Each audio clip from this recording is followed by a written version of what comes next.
Hey friends, welcome to Bokeh, a podcast exploring the ever-blurring lines between the personal and business lives of professional photographers.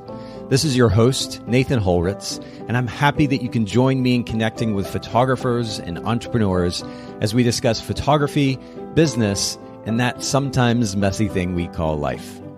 This podcast is brought to you by Milu, the simplest way for photographers and coordinators to collaborate on shot lists and timelines for weddings, parties, and other amazing events.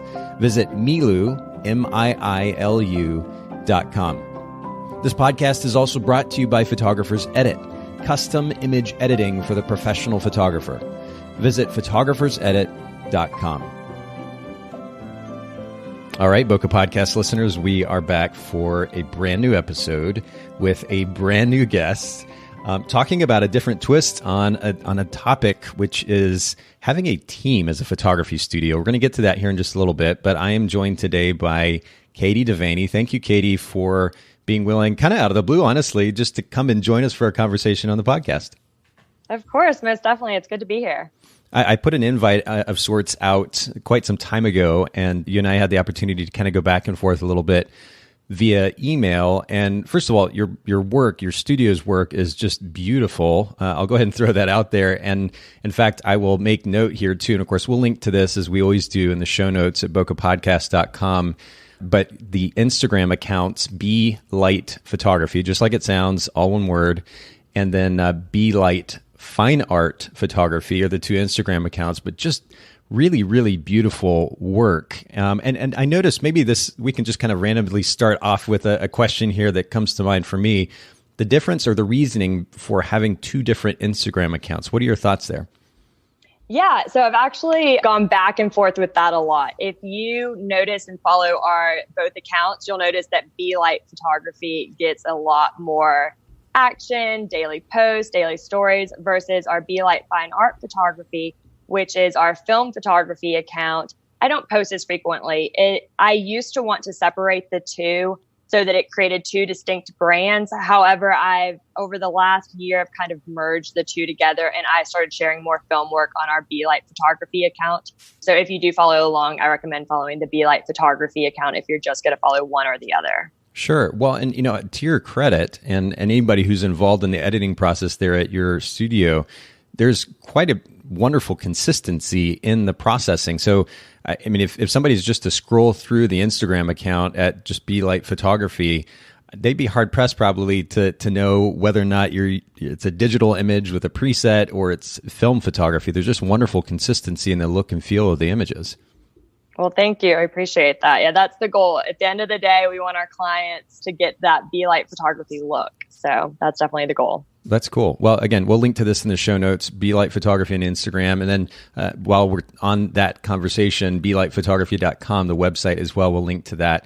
But this is a great segue to my first normal question on the podcast these days, which has to do with brand position.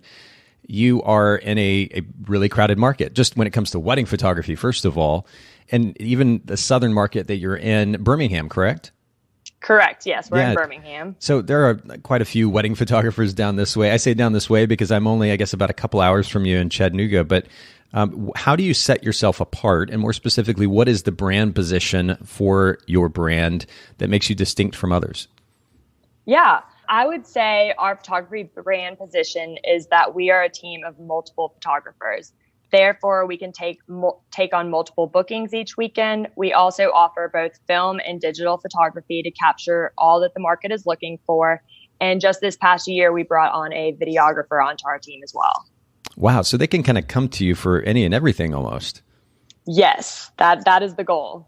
And how, we're going to actually get into how long it's taken for you to even get to this place where you have such a big team, you're able to offer such a wide variety of services. But the fact that somebody can come to you for all of the above does make you quite distinct and unique. And if somebody listening in, one of our listeners is curious about how to go about building a team like that, well, we're going to get into the details of that conversation here in just a little bit. But let me just jump to the next question for now. As a business owner, I'd be curious for you to share with our listeners one of the most important lessons that you've learned thus far, and maybe kind of preempt that with how long you've been in business. Yeah, definitely. I started my company in 2014, and I would say just like one of the things that I've really learned in it is just to always chase after your dream and not to hold back. If you have an idea and no one in the market is doing it, still go after it. When I was starting my company and kind of looking at bringing people on, at the time, there were very few companies that even had associates, and I couldn't find any in our area that had a model as we do today.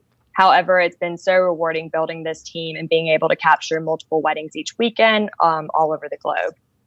So first of all, props to you for just going for it as you're recommending to our listeners. But the other thing I really have to highlight here, and it ties back to the first question, is looking at your local market and seeing where there is a hole in that market, where there is a service that's not being offered, a type of photography that's not being offered. In this case, more specifically with regards to having a team of multiple photographers, and do that thing, go for that thing, because it's so easy these days for photographers to look at Instagram and to watch the webinars or take a course or go to a workshop and a conference and say, oh, I really like that, I'm going to do that thing. And just to follow another photographer just because that seems like the cool thing to do, rather than looking at the opportunities in their local market, seeing what space has already been taken up by other photographers, the things that are already being done, and kind of going the opposite direction. So I have a lot of respect for you for doing just that. Well, thank you. I appreciate it. Yeah, it's definitely something that can be hard at times, but then once you dig into it and just do it, it's definitely rewarding.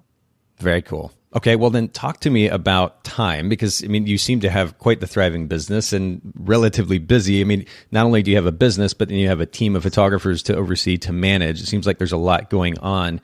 How do you, despite that, kind of create time for yourself and for any of the important people in your life that you want to make time for? Do you have a technique for time, if you will? Yeah, I would say definitely make sure you have a good work-life balance.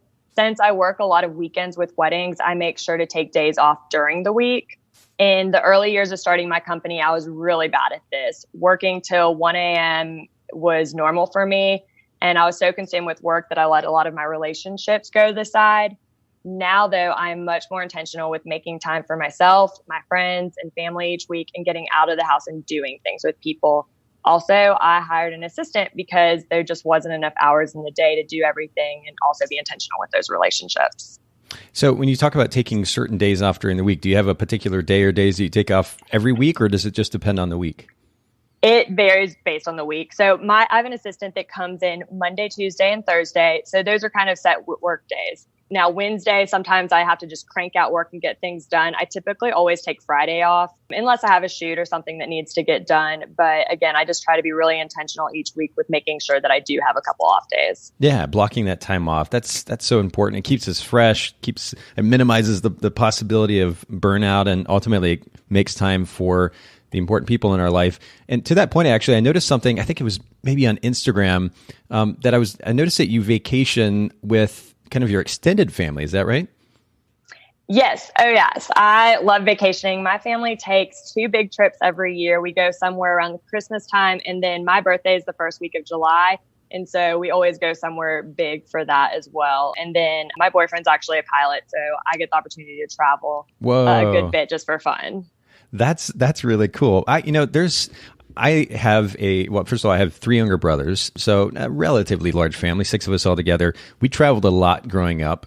I love that experience of being able to kind of all be in the same place and do things together, or at least just to spend time together. And I like that you prioritize that. It seems kind of unusual these days, or maybe people just aren't talking about it as much. But I noticed that it was unusual. I think it's a really beautiful thing. Where did you get to go for your birthday recently?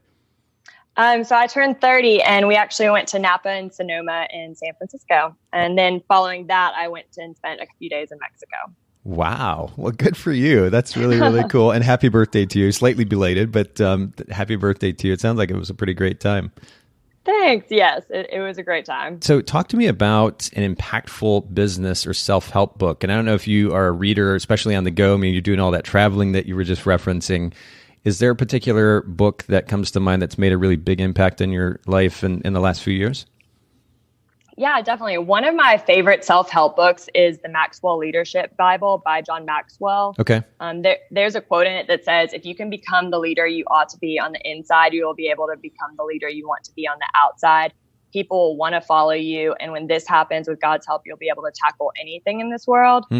This is just a great resource for how to become a godly leader and how God is glorified when we accept our roles as leaders and also empower others to do the same. So what does it mean, and maybe this is a too loaded a topic to get into in much detail right now, but what does it mean to be a leader on the inside or for yourself on the inside before you take that outside? Really just making sure everything's right in your heart. So like, what are your intentions? What are your motivations? What's driving you? So if your intentions are good and you want the good for others, then, I mean, your heart is, in a good place. But if you are somebody who is just trying to start a business and it's all about you and it's not about others, at the end of the day, it's how you can be greater and not how you can serve others, then ultimately I don't feel like the Lord's going to bless that. And I really feel like the Lord's hand has been on my company because I feel like it's not been about myself. And that was really important. And you have to take checkbacks because, some people will come up to me and be like, you've started this great thing and it's so big and all of this, and they'll give me praise, but really it's not about that. It's been, about this team, and I have just the greatest team. And yeah, that's what I'd probably say about that. That's really cool. And I know that our listeners probably have noticed I've mentioned my friend Sean Austin as of late a little bit more, but we've had Sean on the podcast a number of times. He is the CEO over at KISS, of course, an album company. And this is something that he has talked about as well. And I have so much respect for this, that you've made this a priority, Katie, that the idea that you invest in your team and how that ultimately just naturally comes back to benefit your business. And it's about something that's bigger than just you. I have a lot of respect for that. I think it's a lesson that we can all take something away from, but we'll make sure to link to that book in the show notes again. And for those of you listening in, just to reiterate, Bokeh, Bokeh podcast.com. We put out show notes. Haley, more specifically, who produces this podcast, puts out show notes to go along with each episode. So make sure you take advantage of the resources that we're linking to in the show notes there at bokehpodcast.com. Let's talk photography for just a second. I'd be curious to know what the most unusual item in your camera bag is that enables you to be a better photographer. And this doesn't have to be a camera or lens or flash. It could be totally something random. What comes to mind? Yeah. In my camera bag on wedding days, I always have fans when it's hot outside. Okay. I have touch-up powder. I have lip gloss, deodorant, blotting wipes for when the couple starts getting sweat beads on their face, as well as Tide to go, just in case the bride gets anything on her dress. Since I live in the South, the humidity is awful. So being prepared for the heat allows us to stay outside longer, for my couples to stay looking fresh, and for us to capture even more photos. Yeah, this is definitely something I can relate to. So some of our listeners know I shot weddings for over 10 years, and the majority of that time I spent shooting in Chattanooga, Tennessee.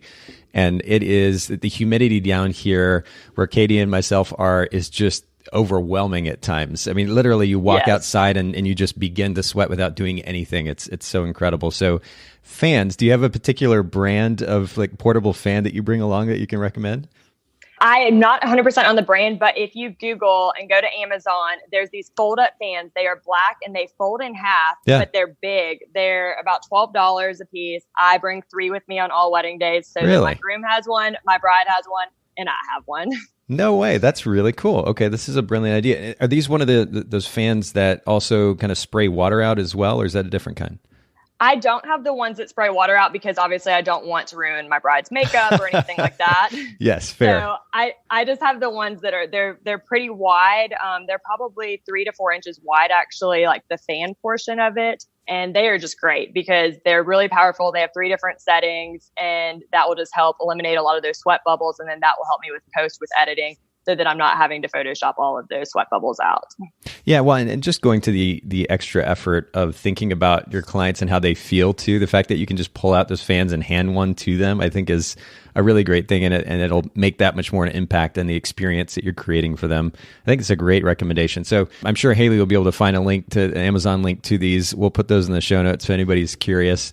Make sure you grab a fan or two the next time, especially if you're living in the South or anywhere that's really warm. Well, I want to get into our topic for today, talking about a team. Now, we've talked about having a team of photographers, developing a team of photographers. Today, I want to get into a bit more detail about the process of delegation to a team of photographers, which can be a little bit of a tricky topic. I mean, I've even been learning this as of late as a business owner of 20 years or so. It is an interesting topic because of the challenge when it comes to communication, but we'll get to that in a second.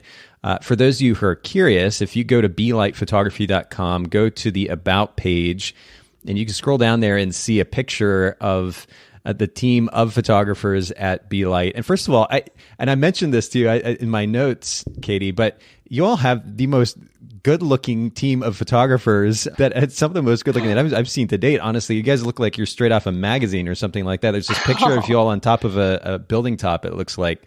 But how many, first of all, are on your team, just to give kind of context to the conversation, and what are the various roles that you have assigned?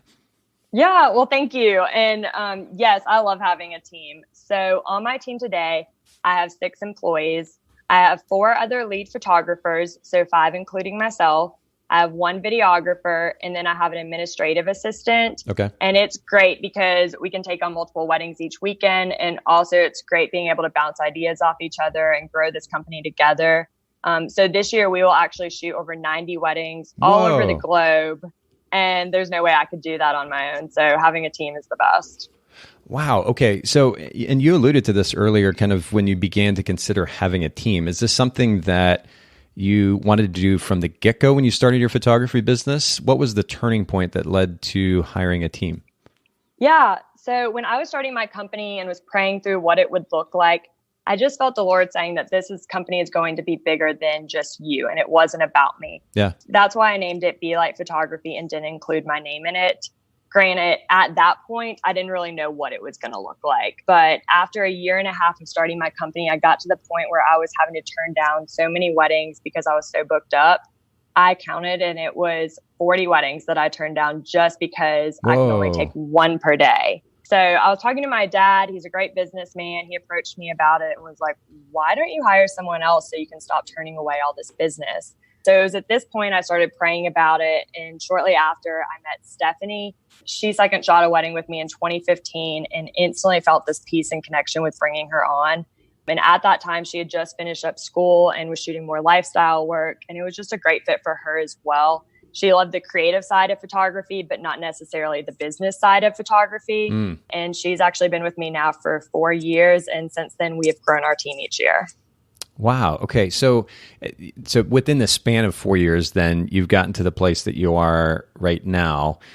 Is there, I guess, first of all, I want to kind of go back because you said 40 weddings that you had to turn down. You generated business really, really quickly in a relatively short amount of time. I have to ask what the impetus, or not even the impetus, what the cause of that incredible amount of business coming your way was. What were you doing that generated that much? Yeah, my background is actually marketing. And so I've worked for several companies in marketing, and I was actually a director of marketing for a ministry school at the time. And doing both, I just really dug into everything. I invested in the top gear right away. I just did everything. I really pushed my name out there. I would reach out to people on social media if I saw that they got engaged. And I was just really intentional with making sure my name was going out, or my company's name was going out. I did my first 3 weddings for relatively cheap. My first 2 I shot for $600, and my third I got up to $2,000. And then obviously our numbers are much different today. Sure. In a lot higher rate. However, it was just taking opportunities and chasing after opportunities and being intentional with just reaching out to people and, showing them what I could do. And then based off that, it just kind of spun. Once you shoot somebody's wedding and they love their photos, they love the experience, then their bridesmaids use us or their family members use us. And really that's still the model that we use today. Is now I'm not necessarily having to reach out to people like I used to. We post on social media, but we don't pay for any advertising. It's more just word of mouth. We shoot a wedding and we're going to get pretty much all their bridesmaids' weddings, as well as a lot of their family members, just because they've loved the experience. They love the photos. And that's also opened up doors for us to travel as well. Wow. And what's the craziest place that your team is going to travel this year? This year, I think our furthest, we've had a couple California weddings. We're shooting in Mexico. I believe Mexico and California are probably the 2 furthest. We've shot in Texas, North Carolina, New York, South Carolina. Last year, we actually got to work in Europe, and that was pretty cool. Wow. Yeah. I can imagine. So yeah.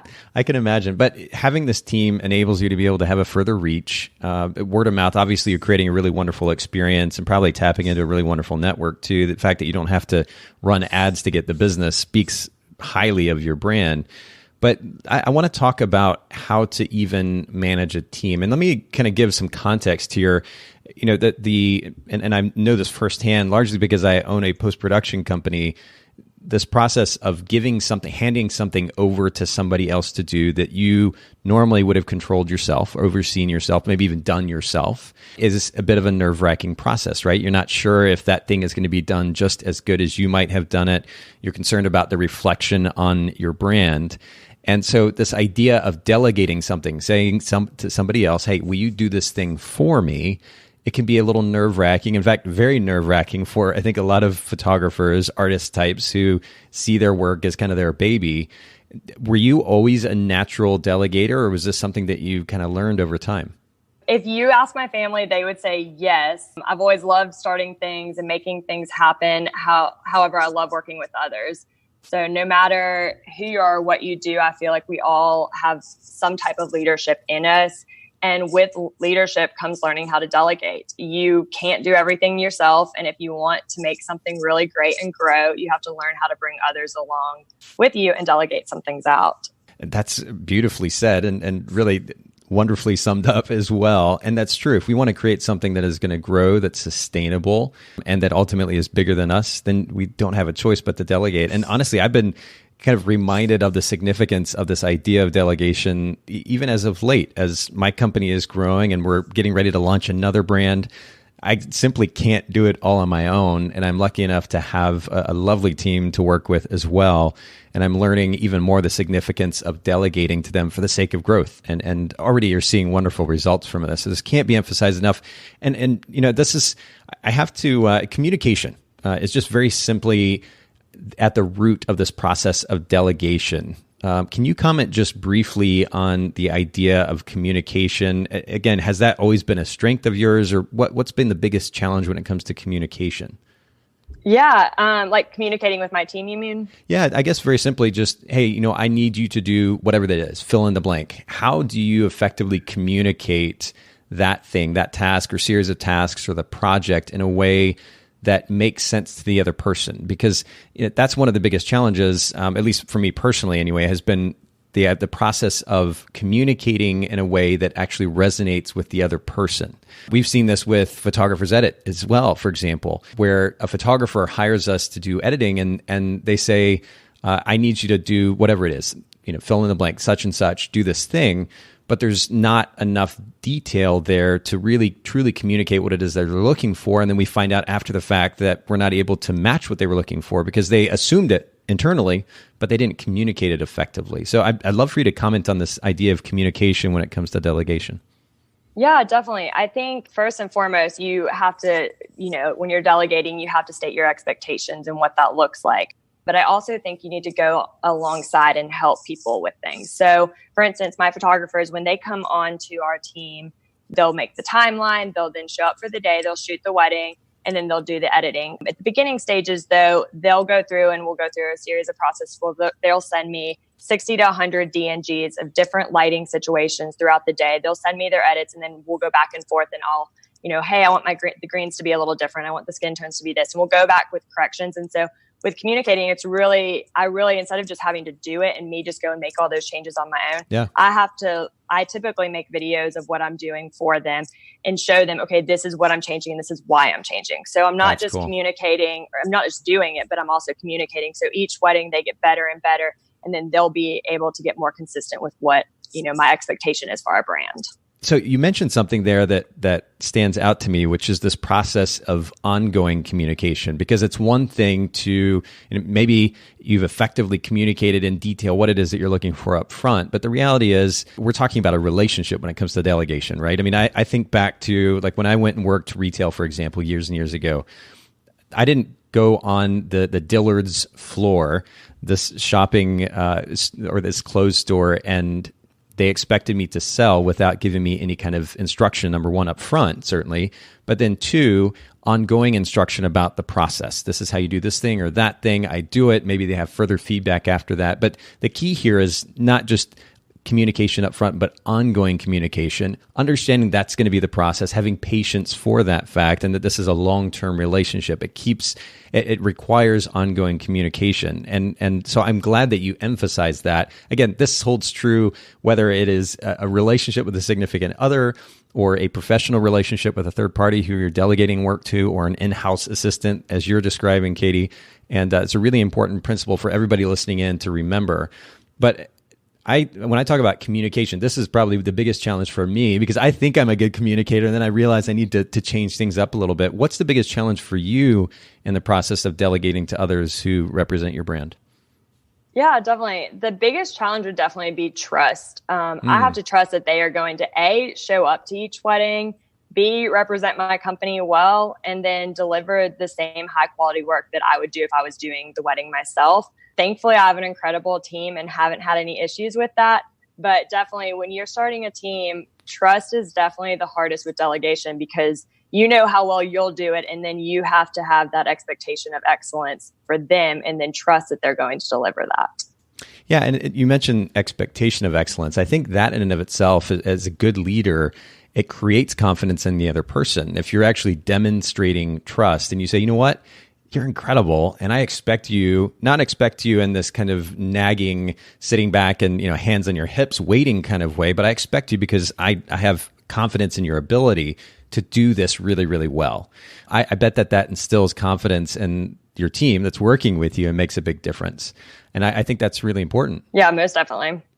So talk to me about really what comes to mind are the most important principles that our listeners, if they're interested in even just doing something as simple as hiring an admin assistant, or maybe they want to begin to build a photographic team that they can delegate assignments to.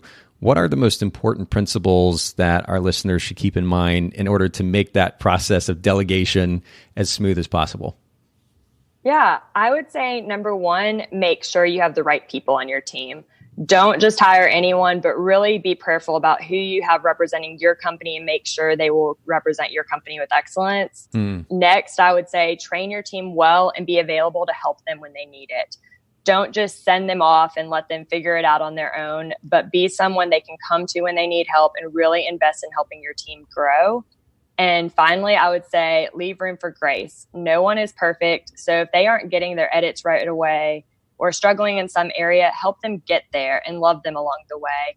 You always want to make your team feel loved and valuable. And that's how you'll get the most return for your team, because if you're investing in them and you're loving on them, then they're going to want to strive for that excellence, and they're going to want to meet that expectation that you're looking for. Okay, this is really good. And I want to go back to each point. First of all, you talked about hiring carefully. Have you come up with a process of sorts for hiring to make sure that you are hiring the right person? So I've actually been really, really blessed with just the right people kind of coming along. And so, for instance, Stephanie wasn't somebody that I was looking or seeking out. I was kind of praying about hiring and bringing somebody on, but I just had a peace with working with her that she was a good fit. And then same for the next. Hannah was my second hire, and then Stephanie and Kristen, or Madison and Kristen.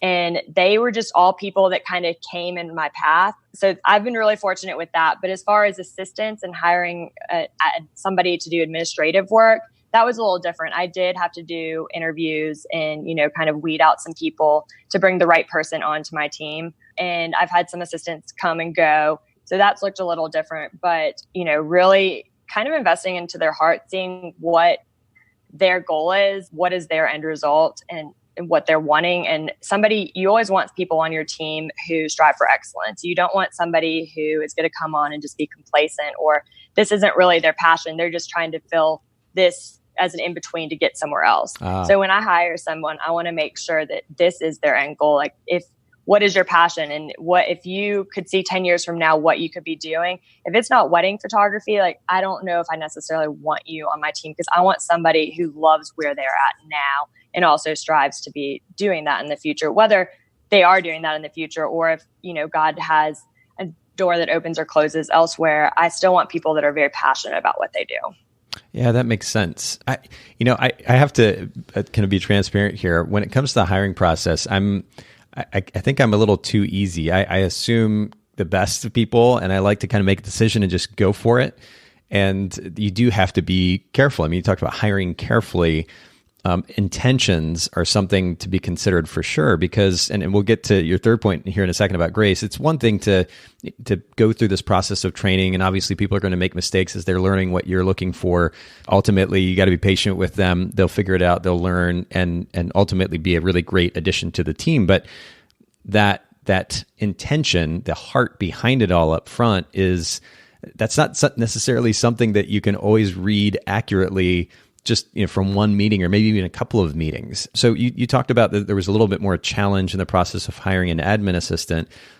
What did that look like? Did you ask particular questions? How were you able to kind of gauge their heart and their intentions?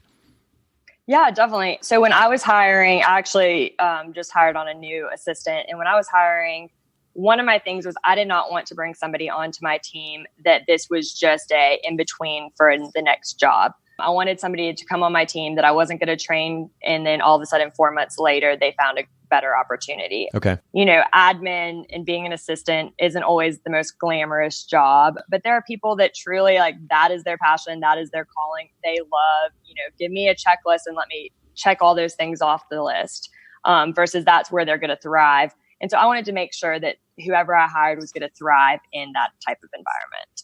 That's good. Okay. So then the second point, you said hiring carefully, 2, training well. I'm making notes here, so I'm just reading from my notes, but training well. And, this brings me back to the earlier point that you were making about trust. I was thinking about, are you familiar with Gary Vaynerchuk? I'm not. Okay. So Gary is a bit of a marketing guru and has kind of a cult following, if you will. He's got a really, really great heart, a bit of a mouth, so he's kind of hard to listen to maybe for some, but one of the things he talks about as the CEO and owner of a company that is quite large at this point, I think between 800 and 1,000 employees, and is doing very, very well. One of the things he talked about that I heard not very long ago was the significance of taking responsibilities. Like if something goes wrong, it's ultimately on me.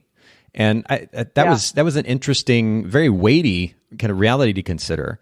But when we talk about the idea of training well, if somebody that we've brought on our team is not performing well, sure, there could be a character issue there, maybe something deeper that needs to be addressed. Maybe in some way they were just not a good fit for the company. But a lot of it just has to do with training well. And this goes back to the idea of delegation and the significance of really good communication.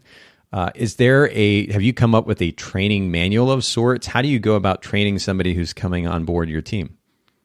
Yeah, definitely. So it looks different for the role that they're coming on to. So if they're coming on as a photographer, that is actually the easiest for me to train because obviously that is what I do as well. Sure. And so with that, we'll have most of the people that come on, they're all high level shooters. They've shot in some capacity for a while, but they just haven't done a ton of weddings. They've done more lifestyle work. So I really want them to come along and second shoot with me to figure out and see kind of how I do things. So okay. I don't want to just lead by telling them, but I want to lead by example. And I want them to see firsthand how I would approach different situations. And then as far as just in-house training, if one of my team members is not as good as shooting in low light situations, well, we're going to have opportunities where I'm going to create opportunities for her to come in and let's learn how to shoot. If this is the scenario, how are we going to shoot in this scenario? If this is the scenario, how are we going to shoot in this? And really hands-on, and then let not just me set their camera and do it, but them set it and then them come up with solutions for how they're going to make the images as best as possible. And then as far as editing goes, with training, it goes back and forth. 2 of my girls, I don't have to touch their edits. They have been with me for several years. They've got it. The other 2, I'm still going back and forth with edits, and they'll send me their DNGs, and then and sometimes they're right on. Other times I'll be like, oh, the greens are a little off, or the skin tones are off, or this is a little off, and we'll work at it to get there. But I like to have that hands-on approach that I'm there when they need me. And if they're struggling with a client that has an issue with this, or a mom wants this, I am happy to go in and help them get to the solution to that problem. Yeah. So really, I feel like you just need to be available to train them, but also just be available for when situations arise. That's good. Yeah, the availability factor really resonates with me because I'm I very much enjoy the idea of delegation, partially for the benefit that comes with it, which is time, right? You have time to, whether just free time or time to spend on other areas of your business that maybe require your involvement or more of your involvement, or you have more time to go spend with the significant people in your life, whatever it is, it's time. But the reality is that at least at the outset, there needs to still be some involvement. They need to understand that they can reach out to you for that help. And again, this goes back to the significance of ongoing communication, not necessarily just once said and done, but that there's ongoing communication, ongoing feedback, and patience with that process, which is a natural segue to the last point that you made, which is the significance of grace. And remembering that we are, not only have we all been at a place where we're learning a new job, but that we are all learning and realizing that perfection is not a thing. And as long as everyone's heart is in the right place, there's a willingness to learn and to improve, then that grace will only further encourage a loyalty to your brand and ultimately encourage that idea of trust from your side too. So that's really, really good. Just to give context here as we close to our listeners, in this process of training, how long would you say that it takes for you to onboard a photographer who's kind of learning all of your systems? Yeah, everyone has been a little bit different for timing. I've had somebody get everything within 6 months, and I've had others that have taken over a year. So everybody looks a little bit different in how they see color. So it also depends on how long have they been a photographer and how long have they been editing a certain way. So, none of the other photographers, they don't come onto my team already knowing exactly how I edit and exactly how I like skin tones and exactly how I want the Be Light photography look to look like. So that's really a training process. And for some people, it comes a lot more naturally, like they get it, they see the skin tones. But for others, they've been adding a little bit more magenta to their skin tones versus, I want our skin tones to look a little bit more creamy and different things like that. So each photographer has taken a different length of time, anywhere from 6 months to really probably a year and a half. Okay. Well, that helps for our listeners to have a little bit of context. If they're considering training somebody to come on their team, if for no other reason than just to give them perspective in that process. Hey, look, it's not going to happen right off the bat. It is a process. And speaking of perspective, you've given really wonderful perspective to that process, and more specifically to the process of delegation today. And I really appreciate you making time for the podcast to share with our listeners. Can you just one more time in closing share with our listeners where they can follow you, your brand, and what your team is doing online? Yeah, definitely. So our website is belightphotography.com, and it's BE, the word B, the word lightphotography.com, as well as belightfineartphotography.com, and that's for our film photography, as well as on Instagram, we're at belightphotography and at belightfineartphotography. Perfect. And we'll put all of that in the show notes at bokehpodcast.com. Katie, this has been really wonderful. You have a really wonderful presence about you. I'm not surprised that you are in the position of leading photographers, and I appreciate you setting that example for us and making time for the podcast today. Of course. Thanks so much for having me. Thank you so much for listening to the Bokeh Podcast. Will you let us know what you thought by leaving a review of the podcast in the Apple Podcast app? And I'd love to hear from you personally with your thoughts about the podcast and suggestions about future topics and guests for the show. My email is nathan@photographersedit.com. The Bokeh Podcast is brought to you by Milu, the simplest way for photographers and coordinators to collaborate on shot lists and timelines for weddings, parties, and other amazing events. Visit Milu, MIILU.com. This podcast is also brought to you by Photographers Edit, custom image editing for the professional photographer. Visit photographersedit.com.